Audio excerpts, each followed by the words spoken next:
Hello साथियों, नमस्कार। कैसे हैं आप सभी? उम्मीद करता हूं जहां भी होंगे स्वस्थ व्यस्त मस्त और ज़बरदस्त होंगे, अपना और अपनों का ख्याल रख रहे होंगे। तो आइए शुरू करते हैं दोस्तों जियोग्राफी की ये श्रृंखला।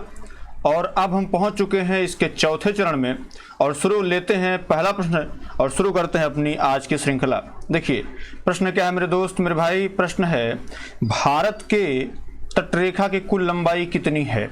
ऑप्शन नंबर ए है 7516 किलोमीटर, ठीक है। उसके बाद 6100, ऑप्शन सी 2933, ऑप्शन डी 3214।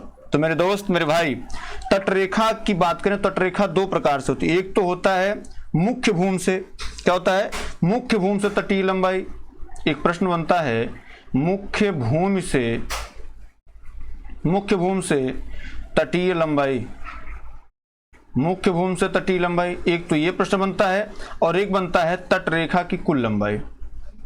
तटरेखा की कुल लंबाई, इसमें कंफ्यूज नहीं होना हमें, है ना। अगर मुख्य भूमि से तटीय लंबाई पूछे भारत के, अगर ये भारत के परिप्रेक्ष्य में सारी चीजें चल रही हैं, अभी पूरी की बात भारत के परिप्रेक्ष्य में पूछे तटीय लंबाई कितनी है भैया, तो तटीय लंबाई जो है वो 6100 किलोमीटर है। बात क्लियर है।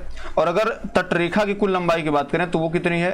7516 किलोमीटर है। बात क्लियर है। तो ऑप्शन नंबर ये भी हो गया। अगर इसकी बात है 2933, तो ये जो भारत है, भारत के पूर्व से पश्चिम की जो लंबाई है वो, मतलब आप ऐसे समझिए कि पश्चिम से पूर्व की जो लंबाई है, जो बीच में डिस्टेंस है, वो कितनी है? 2933। बात क्लियर है। लेकिन अगर आपसे उत्तर से दक्षिण की पूछे, किसकी? अगर यहां से पूछ ले, उत्तर से दक्षिण की पूछ ले, तो भैया 3214 किलोमीटर। मतलब अगर इसकी बात करें तो ये उत्तर से दक्षिण है, इसकी बात करें तो ये पूर्व से पश्चिम है, और इसकी बात करें तो मुख्य भूमि से तटीय लंबाई है। अर्थात बात करें तटरेखा कुल लंबाई, तो ऑप्शन नंबर है आपका सही है। चलिए अगला प्रश्न लेते हैं भैया। अगला प्रश्न कौन सा है? सिंपल सा प्रश्न है, इसका जवाब आप बहुत जल्दी दीजिए। आदम का पुल या एडम्स ब्रिज निम्न में से किन दो देशों के बीच अवस्थित है? ऑप्शन ए भारत एवं बांग्लादेश, ऑप्शन बी भारत एवं म्यांमार, ऑप्शन सी भारत एवं पाकिस्तान, ऑप्शन डी भारत एवं श्रीलंका। देखिए एडम्स ब्रिज, या इसी को बोलते हैं आदम का पुल, या इसी को बोलते हैं एडम्स ब्रिज। क्या बोलते हैं? एडम्स ब्रिज इसी को बोलते हैं। ये यहाँ भारत जो है और ये श्रीलंका, ये इन्हीं के बीच में है एडम्स ब्रिज, एडम्स सेतु। तो ऑप्शन नंबर डी आपका क्या है? सही है। चलिए आगे बढ़ते हैं, अगला प्रश्न लेते हैं। अगला प्रश्न क्या भैया? हिंद महासागर के किस द्वीप पर यूएसए का वायु सैनिक अड्डा स्थापित है? चंद्रभागा बीच, कोल्सबर्ग तट, ब्रिटिश झील या डियो गार्सिया द्वीप। देखो अगर इसकी बात करें, चंद्रभागा बीच की बात करें, तो मेरे दोस्त मेरे भाई ये आपके उड़ीसा में है। तो अब जाहिर सी बात है उड़ीसा में है तो भारत का आधिपत्य होगा, यूएसए का आधिपत्य तो होना नहीं है। तो भैया आपका ए ऑप्शन तो ऐसे गलत हो गया। अब अगर आपसे पूछे कार्लसबर्ग तट जो है, तो ये आपका कटक है ना, और ये भी कहाँ पे? अरब सागर में है। कहाँ पे है? अरब सागर में है। बात क्लियर है, अरब सागर में है। जो हिंद महासागर है इसको ब्रिटिश झील भी कहते हैं। तो ऑप्शन नंबर ये भी गलत हो गया, ये भी गलत हो गया। ऑप्शन नंबर डियोगो गार्सिया द्वीप जो है ये आपका सही है। बात क्लियर है। और अगर बात करें हिंद महासागर की, तो ये विश्व का तीसरा महासागर है, सबसे बड़ा महासागर, तीसरा महासागर है, ठीक है। इसको ब्रिटिश झील की उपमा दी गई है। तो ऑप्शन नंबर डी जो है ये आपका सही है। वायु सैनिक अड्डा पूछा है, वैसे हिंद महासागर क्या कहा जाता है? ब्रिटिश झील कहा जाता है। बात क्लियर? ऑप्शन नंबर डी इसका सही ऑप्शन है। भैया ये पूछिए, पांडिचेरी में केंद्र शासित निम्नलिखित में से कितने राज्यों में अवस्थित है? केंद्र शासित क्षेत्र निम्नलिखित में कितने राज्यों में अवस्थित है? देखो भैया ऑप्शन ए है 1, ऑप्शन बी है 2, ऑप्शन सी है 3, ऑप्शन डी है 4। तो यहां अगर पूछे कितने राज्य, समझिएगा यहां दो प्रश्न बनते हैं, कितने राज्य, और एक और प्रश्न बनता है कितने क्षेत्र। कितने क्षेत्र, अगर क्षेत्र राज्य की बात करें तो राज्य कितने भैया? राज्य हैं आपके 3। कौन कौन से 3 हैं? तो केरल,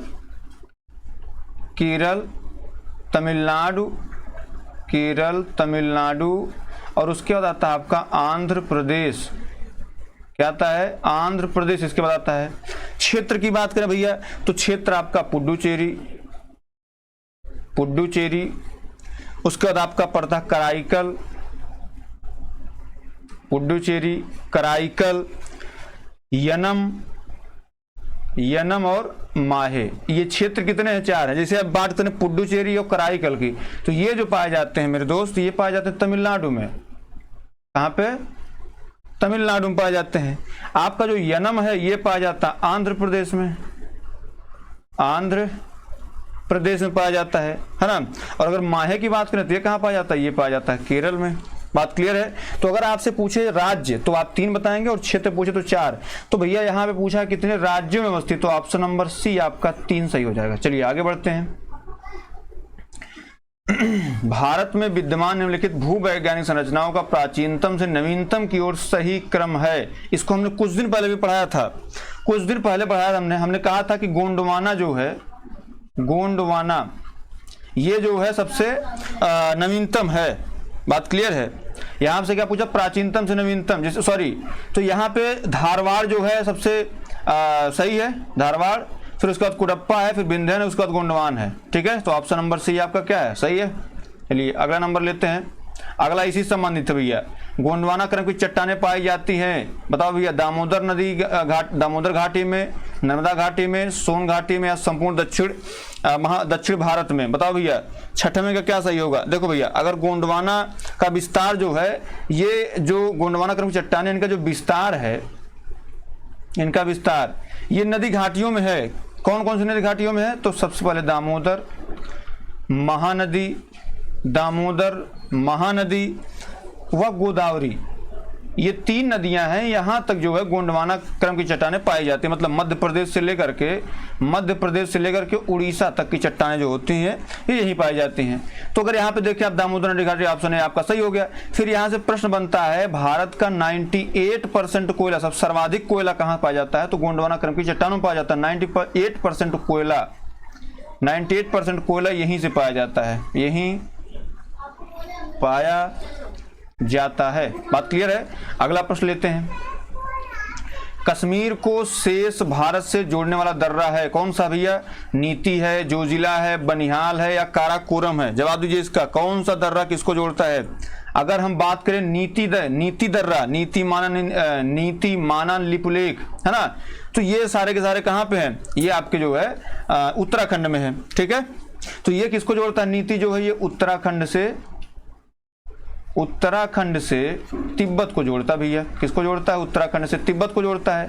अगर जोजिला की बात करें तो जोजिला दर्रा कहाँ पाया जाता है, सिक्किम में, सॉरी जम्मू कश्मीर पाया जाता है। तो ये किसको जोड़ता है, श्रीनगर से लेह को जोड़ता है। अभी जो बना है, अभी हाल ही में ये लेह नया बना है श्रीनगर, तो इनको जोड़ने का काम कौन करता है, जोजिला दर्रा करता है। ठीक है, बनिहाल की बात करें, जो बनिहाल है ये पीर पंजाल श्रेणी पे अवस्थित है। बात क्लियर है। तो अभी जो बनिहाल है यही आपका जो है कश्मीर को भारत से जोड़ता है। अगर काराकोरम की बात करें तो काराकोरम जो है मेरे दोस्त, ये काराकोरम आपका भारत से चीन को जोड़ता है। किसको, भारत से चीन को जोड़ता है कौन, तो काराकोरम। यहाँ पे राइट आंसर आपका क्या हो जाएगा, सी ऑप्शन। कश्मीर से भारत को जोड़ने का काम कौन करता है, बनिहाल दर्रा। अगला नंबर भैया, अगला नंबर क्या, निम्नलिखित में से उत्तर दक्षिण की ओर सही क्रम है, तो भैया Thalghat, Palghat, Bhorghat, option B Bharghat, Thalghat, Palghat, option C Palghat, Bhorghat, Thalghat, option D है थालघाट, भोरघाट, पालघाट। देखो भैया, अगर हम एक एक की बात करें, किसकी बात करें, अगर हम थालघाट, किसकी बात करें, थालघाट की बात करें, भोरघाट की बात करें, भोरघाट की बात करें, या फिर पालघाट की बात करें, किसकी, पालघाट की बात करें। जो थालघाट आपका है ये महाराष्ट्र में है। कहाँ पे है, महाराष्ट्र। ये किसको जोड़ता है, तो ये जोड़ता है मुंबई से नासिक को। किसको, मुंबई से नासिक को जोड़ता है। कौन जोड़ता है, थालघाट जोड़ता है। पूछा क्या, उत्तर से दक्षिण पूछा, तो समझिएगा इसको। भोरघाट कहाँ होता है, महाराष्ट्र में होता है। बात क्लियर है। महाराष्ट्र में किसको जोड़ता है भैया, तो मुंबई से पुणे को जोड़ता है। किसको, मुंबई से पुणे को जोड़ता है। पालघाट की बात करें तो पालघाट कहाँ पे है, ये केरल तमिलनाडु की सीमा पर है, तो केरल से तमिलनाडु को जोड़ता है, केरल से तमिलनाडु को जोड़ता है। बात क्लियर है। तो थालघाट भोरघाट तो आएगा पहले। इसमें जो सबसे पहले उत्तर दक्षिण की बात कर रहा है, तो उत्तर मतलब क्या, उत्तर ऊपर से लेके नीचे तक। ठीक है, तो अगर इसमें देखा जाए तो थालघाट आएगा पहले, महाराष्ट्र की बात करें भोरघाट आएगा, उसके बाद पालघाट केरल तमिलनाडु आएगा। तो ऑप्शन नंबर डी आपका सही है। बात क्लियर है, थालघाट, भोरघाट और पालघाट। चलिए आगे बढ़ते हैं। 9वां नंबर, भारत में हिमालयी राज्य हैं कितने भैया, option A 8, option B 11, option C 12, option D 14। बताओ भैया कितने हिमालयी राज्य हैं। तो 8। अभी अगर हिमालयी राज्य की बात करें तो इनकी संख्या कहीं पे आपको 10 दिखती है, कहीं 11 दिखती है और कहीं कहीं कुछ विद्वान लोग इसको 12 भी मानते हैं। मैं आपको फैक्चुअल बताऊं तो देखिए गिनवा देता हूं। पहला क्या है? हिमाचल प्रदेश। क्या है? हिमाचल प्रदेश। दूसरा क्या भैया? उत्तराखंड। ऊपर से आइए, उत्तराखंड। ठीक है, हिमाचल प्रदेश, उत्तराखंड। तीसरी की बात करें तो तीसरा आपका सिक्किम आ जाता है। क्या आ जाता है? सिक्किम। चौथा कौन सा भैया? तो चौथा आपका अरुणाचल प्रदेश। अरुणाचल प्रदेश आ गया। पांचवा कौन सा भैया? अगर पांचवें की बात करें तो मेघालय। क्या है? मेघालय। छठवें की बात करें तो नागालैंड। नागालैंड अभी जहाँ पे मामला जो है पूरा एकदम फेमस है, इसके संबंध में हमने प्रश्न भी लिया हुआ है। उसके बाद सातवां आता है क्या? जैसे नागालैंड के बाद क्या आता है? मणिपुर आता है। क्या आता है? मणिपुर आता है। उसके बाद 8वां नंबर किसका आता है? मिजोरम का आता है। ये हो गए 8। ठीक है, 9वां नंबर की बात करें तो 9वें नंबर पे आता है आपका त्रिपुरा। क्या आता है? त्रिपुरा आता है। 10वें नंबर पे आता है आपका असम। 10वें नंबर पे असम आता है और 11वें नंबर पे आता है आपका पश्चिम बंगाल।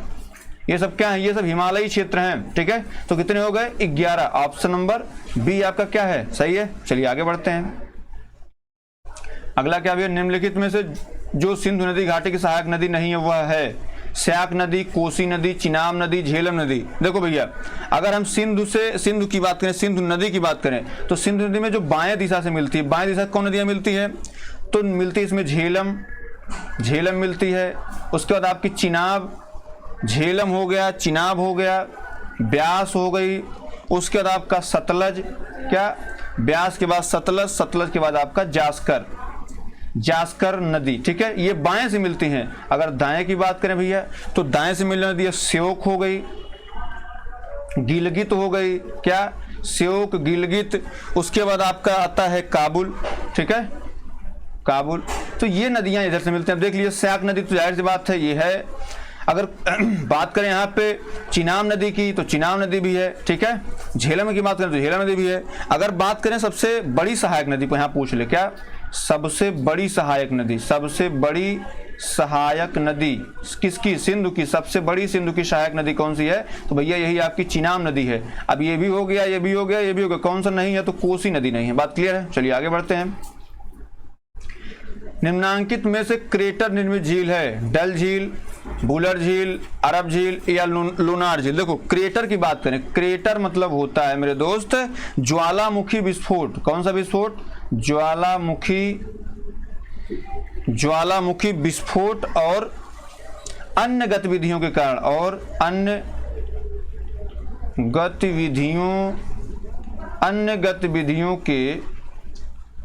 गतिविधियों के कारण भूमि पर बना, इसका भूमि पर बना गोलाकार अवसाद। गोलाकार अवसाद, इसी को क्या कहते हैं भैया? इसी को कहा जाता है क्रेटर। इसमें क्रेटर झील के विषय में अगर बात करें तो कौन सी झील है? क्रेटर। क्रेटर झील आपकी लूनार झील है। बात क्लियर है? ऑप्शन नंबर डी सही है। अगला प्रश्न लेते हैं भैया। अगला प्रश्न कौन सा? निम्नलिखित में से किस नदी की घाटी विवर्तकी है? ठीक है, प्लेट टेक्टोनिक थ्योरी आपने पढ़ी होगी, उसी संबंधित है ये। Option A Kaveri, option B Chambal, option C Damodar नदी, ऑप्शन डी ताप्ती नदी। बताओ भैया, इसका टेक्टोनिक अगर घाटी विवर्तकी की बात करें तो कौन है? तो इसमें ऑप्शन डी आपका ताप्ती नदी सही हो जाएगा। बात क्लियर है? चलिए आगे बढ़ते हैं भैया। निम्नलिखित में से किस समूह की नदियां बिहार और उत्तर प्रदेश से सीमा बनाती हैं? बताओ भैया कौन है? ऑप्शन ए कमला, सोन और Bagmati, option B Burhi Ganga, Son, Bagmati, option C Karmanasha, Gandak, Ghaghara, option D आपका गंडक, सोन और बागमती। तो बताओ भैया इसमें कौन सा सही है? तो देखिए, अगर बात करें तो गंडक नदी की बात है, घाघरा की बात है ये भी, और कर्मनाशा, ये तीनों नदियां जो सीमा बनाती हैं। ऑप्शन नंबर सी आपका क्या है? सही है। चलिए अगला लेते हैं भैया। अगला क्या है? कोपेन के जलवायु विभाजन के अनुसार भारत के किस भाग में लघु गर्म मानसून जलवायु पाई जाती है? दक्षिण पश्चिम तट पर, दक्षिण पूर्व तट पर, उत्तर पूर्व तट पर, या उत्तर पूर्व तट पर, या उत्तर पश्चिम, दक्षिण पूर्व या दक्षिण पश्चिम? बताओ ये इसमें क्या सही होगा? तो अगर कोपेन की जलवायु विभाजन की बात करें तो सबसे लघु गर्म मानसून जो जलवायु पाई जाती है वो दक्षिण पश्चिम के तट पर पाई जाती है। ऑप्शन नंबर इसका क्या है? सही है। चलिए आगे बढ़ते हैं भैया। अगला क्या है? अगला है वर्षा की सर्वाधिक विरलता निम्नलिखित में से कहां पाई जाती है? Option A Jaisalmer, option B Bikaner, option C Leh या ऑप्शन डी जोधपुर। अगर आपसे यहाँ पूछता सर्वाधिक वर्षा, क्या पूछता, सर्वाधिक वर्षा अगर पूछता तो आप क्या मारते, तो आप मारते मासिन राम, मासिन राम या मानिस राम इसको बोलते हैं ना। ये सब सर्वाधिक यहाँ पे होती है, लेकिन सब सर्वाधिक विरलता कहाँ पाई जाती है, ऑप्शन सी आपका लेह में है। बात क्लियर है। चलिए अगला लेते हैं भैया। अगला है लैटेराइट मिट्टी का प्रयोग होता है कृषि कार्यों के लिए, बागवानी के लिए, बर्तन निर्माण के लिए या भवन निर्माण के लिए। बताओ भैया, लैटेराइट मिट्टी, पीली मिट्टी इसको बोलते हैं, ये काफी कठोर होती है, ठीक है। जैसे आप देखते हो कि लैटेराइट मिट्टी से ही किसका निर्माण होता है, आप देखते हो पीली मिट्टी रहती है, इसी से ईंट का निर्माण होता है। किसका, ईंट का निर्माण होता है। तो ईंट अगर बन रही तो किससे, इससे किसका निर्माण होगा, भवन निर्माण। ऑप्शन नंबर डी आपका क्या है, सही है। चलिए आगे बढ़ते हैं भैया। अब इसमें बर्तन निर्माण कुछ लोग कहेंगे तो बर्तन निर्माण तो होता है वो चीनी मिट्टी से होता है ना, उसमें कई चीज मिक्स होती है, लेकिन भवन निर्माण सीधे किससे होता है, आपका ईंट से होता है। ईंट का निर्माण किससे होता है, लैटेराइट मिट्टी से होता है। चलिए अगला लेते हैं। भारत का मूल वनस्पतिक आवरण है प्रेरीज प्रकार का, शबाना प्रकार का, मुलायम लकड़ी के वनों का या कठोर लकड़ी के वनों का। बताओ भैया, आप अपने आसपास जो देखते हैं जो मूल वनस्पतिक आवरण है वो किसका है, प्रेरीज है, प्रेरीज उत्तरी अमेरिका है ना, वो वहाँ यहाँ का है ही नहीं है ना। मुलायम लकड़ी पाई जाती है क्या आपके क्षेत्र में, मुलायम लकड़ी भी पाई जाती है। मुलायम लकड़ी की संख्या सर्वाधिक नहीं है, किसकी संख्या सर्वाधिक है, कठोर लकड़ी की संख्या सर्वाधिक है, ठीक है, कठोर लकड़ी की। तो ऑप्शन नंबर डी क्या इसमें सही हो जाएगा। अगला प्रश्न लेते भैया 18 नंबर। पूछा जा रहा वन महोत्सव सप्ताह मनाया जाता है। ए ऑप्शन 1 जून से 7 जून, ऑप्शन बी 1 जुलाई से 7 जुलाई, ऑप्शन सी 1 मई से 7 मई, ऑप्शन डी 1 अगस्त से 7 अगस्त। वन महोत्सव की बात करें तो मतलब क्या, वन महोत्सव से तात्पर्य है वृक्षों का त्योहार, वृक्षों का त्योहार। इसमें ये कहा जाता है कि वृक्षों को अब क्या किया जाएगा, संरक्षित किया जाएगा, सुरक्षित किया जाएगा, काटा नहीं जाएगा। ये कौन से सब महीने मनाया जाता है, तो ये महीना होता है जुलाई महीना। प्रश्न आता है किस महीने में वन सप्ताह या वन महोत्सव सप्ताह मनाया जाता है, तो आपका जुलाई महीना। ऑप्शन बी इसमें क्या है, 1 जुलाई से 7 जुलाई, ऑप्शन बी क्या है, सही है। चलिए आगे बढ़ते हैं। अगला प्रश्न है, निम्न में से कौन सी परियोजना सतलज नदी पर स्थित है, शारदा नहर, ऊपरी गंगा नहर, ऑप्शन सी इंदिरा नहर, ऑप्शन डी सरहिंद नहर। बताओ भैया, अगर बात करें शारदा नहर की तो शारदा नहर किस नदी पर है, शारदा नदी पर है, ये तो सीधे सीधे क्लियर है। ऊपरी गंगा नहर की बात करें तो ऊपरी गंगा नहर जो है ये गंगा नदी पर स्थित है। किस पे, गंगा नदी पर। कहाँ पे है, हरिद्वार के निकट, हरिद्वार के निकट है। यहीं पे कभी कभी आपको देगा ऑप्शन निचली गंगा, क्या देगा, निचली गंगा। तो आपको पता है कि निचली गंगा कहाँ पे, गंगा नदी का ही एक जो है गंगा नदी पर स्थित है, लेकिन ये है कहाँ पे, तो ये भैया बुलंदशहर में है। बुलंदशहर सुना, नरौरा का नाम, बुलंदशहर नरौरा, ठीक है, परमाणु विद्युत केंद्र यहाँ पाया जाता है। इंदिरा नहर की बात करें तो इंदिरा नहर जो है ये सतलज व ब्यास नदी के संगम पर स्थित है। सतलज और ब्यास नदी के किस पे स्थित है, संगम पर स्थित है भैया, संगम पर स्थित है, सतलज और ब्यास नदी के संगम पर स्थित है। बात क्लियर है। अब इसमें जब ऑप्शन ए गलत हो गया, ऑप्शन बी गलत, ऑप्शन सी हो सकता है ऑप्शन डी भी गलत हो, लेकिन बिल्कुल ऑप्शन डी आपका क्या सही है। किस नदी पर, सतलज, सतलज नदी पर है। कहाँ पे, ये है पंजाब में आपका, ठीक है। अब ये आपका कहाँ पे था, ये आपका बुलंदशहर कहाँ पे पड़ता है, उत्तर प्रदेश में पड़ता है, ठीक है। चलिए ऑप्शन डी इसका क्या है, right answer, option D right answer है। आगे बढ़ते हैं भैया, अंतिम प्रश्न लेते हैं। हिमालय के निम्नांकित बांधों में से कौन सा बांध पाकिस्तान में अवस्थित है, सलाल बांध, कालागढ़ बांध, मंगला बांध या भाखड़ा बांध। देखो भैया, भाखड़ा बांध की बात करें तो सतलज नदी, क्या, सतलज नदी, ठीक है। अगर हम यहाँ सलाल बांध की बात करें तो सलाल बांध किस नदी पर है, चिनाब नदी पर। सलाल कहाँ पे है, चिनाब नदी। और चिनाब नदी पर एक विद्युत परियोजना चलाई जाती है, रन ऑफ द रिवर पनबिजली परियोजना, पनबिजली परियोजना। ये आपका जम्मू कश्मीर का सबसे बड़ी पनबिजली परियोजना है। कालागढ़ बांध की बात करें तो ये रामगंगा नदी पर है। कहाँ पे है, रामगंगा नदी पर ये बांध है, ठीक है। तो सतलज, सलाल बांध, चिनाब नदी, कालागढ़ बांध, रामगंगा नदी, भाखड़ा बांध, सतलज। मंगला बंदरगाह जो ये पाकिस्तान में है, कहाँ पे है, पाकिस्तान में। ऑप्शन नंबर सी आपका क्या है, सही है। पाकिस्तान की बात हम इसलिए कर रहे हैं क्योंकि अभी हाल ही में बहुत चर्चा में है ये, ठीक है। तो अभी तक हमारा साथ यहीं तक। उम्मीद करते हैं आपको क्लास पसंद आई होगी।